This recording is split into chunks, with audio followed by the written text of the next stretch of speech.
They believed Vienna would fall in a matter of weeks. They believed Europe was fractured, divided, too slow to unite. They believed the Ottoman war machine ancient, disciplined, and proven would crush any resistance standing in its path. But in 1683, they miscalculated. They underestimated the will of a starving city, the desperation of a cornered empire, and the sheer force of one of the most unlikely alliances in European history. They did not expect the Polish Commonwealth to march. They did not expect the Holy Roman Empire to unite, and they did not expect that on a single September morning. The largest cavalry charge in human history would thunder down from the hills and change the fate of a continent. This is the story of the Battle of Vienna, a story of misjudgment, logistics, pride, starvation, and salvation. A story where empires gambled everything and learned how quickly power can collapse when strategy turns into overconfidence. Before the armies marched, before banners were raised, before the cannons were rolled to the edge of Vienna's walls, there was a world shaped by centuries of rivalry. For nearly 300 years, the Ottoman Empire had expanded relentlessly westward. Its armies crossed deserts, mountains, and seas. It defeated kingdoms, confederations, and crusading coalitions. It held cities from Baghdad to Belgrade, from the Black Sea to the Mediterranean. And at the heart of its military prestige stood one institution, the Ottoman Siege Corps. Engineers, sappers, artillery specialists, the best in the world. They were the reason Constantinople fell in 1453. They were the reason fortress after fortress collapsed before Ottoman guns. Two Ottoman strategists, Vienna in 1683 was not a mystery, it was a familiar target. A stubborn city, but a city they knew how to break. Meanwhile, Europe was divided. The Holy Roman Empire was a patchwork of quarreling states. Poland-Lithuania was exhausted by internal conflict. France played its own game, hoping to weaken the Habsburgs by letting the Ottomans advance. From Constantinople, Vienna appeared vulnerable, a city of 116,000 civilians, weakly garrisoned, with the frontier army still scattered. A city recently struck by plague, a city whose walls had not been upgraded in decades. From the Ottoman perspective, this was the perfect moment to strike. Ottoman war doctrine emphasized rapid mobilization, crushing superiority in artillery, long, methodical sieges. Wearing the enemy down through starvation and morale collapse, they had used this formula for centuries, and it had rarely failed. Grand Vizier Kara Mustafa, Pasha commander of the Ottoman expedition, believed Vienna would collapse within 3 weeks. He believed Europe would not unite fast enough. He believed the Habsburg Emperor, Leopold I, would flee, leaving the city demoralized. He believed the Polish king, Jan III Sobieski, was too far away to intervene. His intelligence reports confirmed this. His scouts found no major army ready to oppose him. Vienna, it seemed, stood alone. On the other side, the Holy Roman Empire had its own flawed assumptions. They believed the Ottomans would strike Hungary, not Vienna. They believed Vienna's outdated fortifications could still withstand a months-long siege. They believed reinforcements, especially from Poland, would be slow but inevitable. These beliefs were dangerously optimistic. By the time Vienna realized that the full force of the Ottoman Empire, 150,000 strong, was marching directly toward it, it was already too late. In the spring of 1683, the Ottoman army moved like a tidal wave. Infantry, cavalry, janissaries, Tatars, artillery wagons, and vast supply caravans stretched across the horizon. It took nearly 2 months for the army to cross the Balkans. But it moved with confidence, discipline, and unbroken momentum. Villages emptied before it. Fortresses surrendered. Hungarian nobles allied with the Ottomans opened their gates. July. Only one city, the last barrier between the Ottomans and Central Europe, remained. Unbroken, Vienna. But Vienna was unprepared. When the city realized what was coming, panic erupted. Civilians fled. Merchants packed their belongings. Emperor Leopold I himself fled the city in haste, leaving command to the city's military governor, Count Ernestobon. Starhemberg, a man known more for stubbornness than brilliance. Starhemberg assessed the situation grimly. The city had 14,000 soldiers. Many were untrained militia. The city had limited gunpowder. Food stores were insufficient. Morale was fragile. Walls were severely outdated. Yet he ordered all gates locked. No one would leave. No one would surrender. Vienna would resist or die. On July 14, 1683, the Ottoman vanguard reached Vienna. By nightfall, the entire Ottoman host encircled the city. Campfires stretched 4 miles.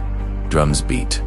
Janissaries marched in perfect formation. It was a display of overwhelming force. Ottoman siege machinery, the Ottomans, brought 300 massive cannons, elite sappers, trained in underground warfare, thousands of laborers to build trenches, and siege lines, mountain of supplies hauled from the Balkans, a chain of logistics depots, stretching back to Belgrade. Their tactics were simple and effective. 1. Surround the city. 2. Cut its supply lines. 3. Bombard the walls. 4. Undermine the fortifications. 5. Exploit panic. 6. Storm the breach. It was a formula perfected over centuries. 4 weeks, cannon fire shook the city. Walls collapsed, buildings shattered, towers crumbled, starving civilians hid in basements as dust and rubble filled the air. But the greatest threat was underground. The Ottomans dug tunnels beneath Vienna's walls, packing them with gunpowder. Each successful explosion tore open craters in the defenses. Each time the Ottomans prepared to storm the breach, Viennese sappers countermined the tunnels, often fighting hand-to-hand with Ottoman miners beneath the earth. It was a subterranean hell. Darkness, smoke explosions, close quarters, combat suffocation, collisions of pickaxe against pickaxe, and total blackness. Vienna was holding, but just barely. Pilate August Vienna was weeks away from collapse. Food was gone, gunpowder was nearly exhausted. Injuries were overwhelming. Morale was breaking. Starhemberg sent a final message. Without immediate relief, Vienna will fall. The message reached one man who refused to let that happen. King Jan III Sobieski of Poland. Sobieski rallied 30,000 Polish cavalry and infantry, 40,000 German and Austrian reinforcements, thousands of volunteers from across the Holy Roman Empire. This coalition, known as the Holy League Relief Army, was the exact scenario the Ottomans believed impossible. When scouts reported enemy forces moving toward Vienna, Kara Mustafa dismissed them. He believed the city would fall before relief arrived. His army could deal with reinforcements afterward. Vienna was too weak to hold another week. He refused to pull troops from the siege lines. He refused to break the encirclement. He refused to redeploy artillery. This was the miscalculation that would end him. On September 11th, 1683, the relief army reached the hills of the Vienna woods. From above, they saw the Ottoman camp vast, disciplined, confident, illuminated by thousands of lanterns. They also saw the ruins of Vienna, its walls cracked, its towers broken, its people exhausted. Starhemberg lit bonfires on the walls to signal, "We are still alive." The stage is set. The coalition held the high ground. The Ottomans held the plains. Vienna, caught in the middle, waited. The greatest battle of the 17th century was hours away. On September 12th, before sunrise, the coalition advanced. The battlefield erupted instantly. Muskets firing cannon smoke, drifting cavalry, maneuvering drums, beating shouts. In Polish, Herman, Latin, and Turkish Kara Mustafa committed his elite units. Janissaries, Sipahi cavalry, Tatar horsemen, they struck fiercely, attempting to push the coalition back into the forests. But the coalition was coordinated, disciplined, and far more numerous than expected. This was the first moment Kara Mustafa realized his mistake, and it was already too late. The Janissaries fought with surgical precision. Disciplined volleys, perfect formations, unwavering morale. They held the Ottoman center together, even as coalition pressure grew. But they were overstretched. Too many troops remained at the siege trenches. Too few were available to fight the open battle. At noon, something unexpected happened. Starhemberg launched a desperate sortie from the city. Starving soldiers, many wounded, many half-armed, charged from the broken gates and hit the Ottoman rear. This forced the Ottomans to divide their forces. The siege lines collapsed. Kara Mustafa's strategy crumbled. From the Kohlenberg Heights, King Sobieski saw the Ottoman center faltering. This was the moment he had waited for. He gave one order.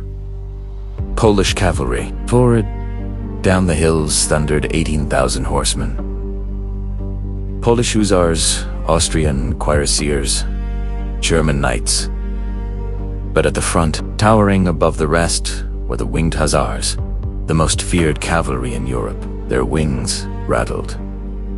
Their lances leveled. Their horses roared down the slope like an avalanche. The Ottoman lines broke. The charge smashed directly into the Ottoman center, obliterating formations, scattering infantry, and collapsing morale.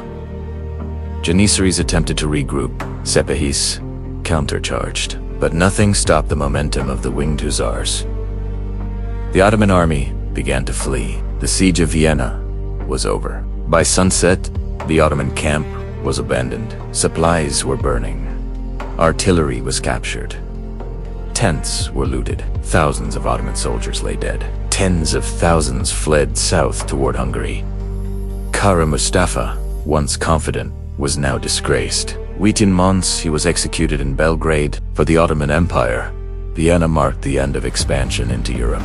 The empire would remain powerful, but the age of unstoppable conquest was over. For Europe, the victory bolstered unity, proof that coalitions could defeat even the strongest of adversaries. For Vienna, it was survival.